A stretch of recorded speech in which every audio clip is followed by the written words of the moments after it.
Sorrow is my own yard, where the new grass flames as it has flamed often before, but not with the cold fire that closes round me this year. William Carlos Williams.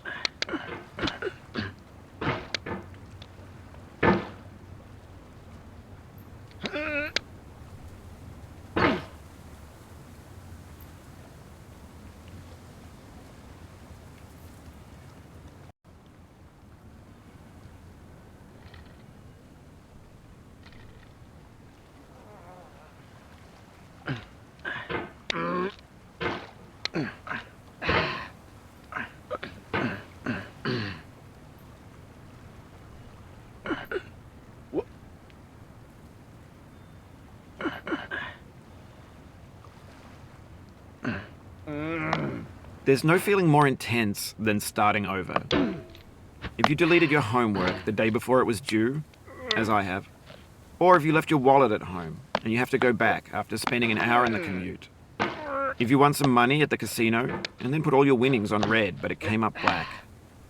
If you got your best shirt dry cleaned before a wedding and then immediately dropped food on it. If you won an argument with a friend and then later discovered that they just returned to their original view. Starting over is harder than starting up. If you're not ready for that, like if you've already had a bad day, then what you're about to go through might be too much. Feel free to go away and come back. I'll be here. Alright, thanks for coming with me on this trip. I'll understand if you have to take a break at any point. Just find a safe place to stop and quit the game. And don't worry, I'll save your progress, always.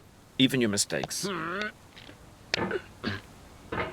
This game is a homage to a free game that came out in 2002, titled Sexy Hiking. The author of that game was Jazzuo, a mysterious Czech designer who was known at the time as the father of B games. And B games are rough assemblages of found objects. Designers slap them together very quickly and freely, and they're often too rough and unfriendly to gain much of a following. They're built more for the joy of building them than as polished products. In a certain way, Sexy Hiking is the perfect embodiment of a B game. It's built almost entirely out of found and recycled parts, and it's one of the most unusual and unfriendly games of its time. In it, your task is simply to drag yourself up a mountain with a hammer.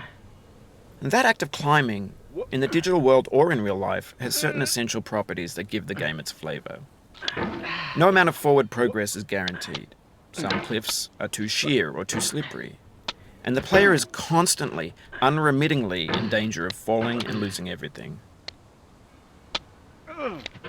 Anyway, when you start Sexy Hiking, you're standing next to this dead tree that blocks the way to the entire rest of the game.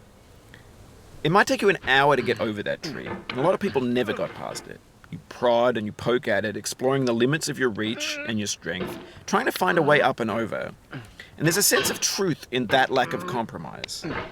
Most obstacles in video game worlds are fake.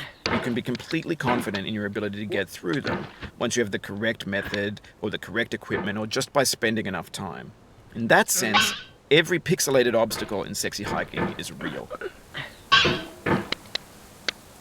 The obstacles in Sexy Hiking are unyielding, and that makes the game uniquely frustrating. But I'm not sure Jazzuo intended to make a frustrating game.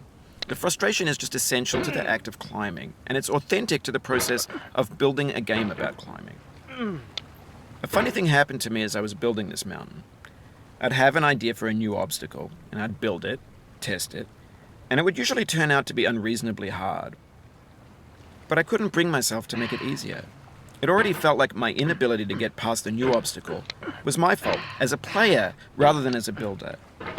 Imaginary mountains build themselves.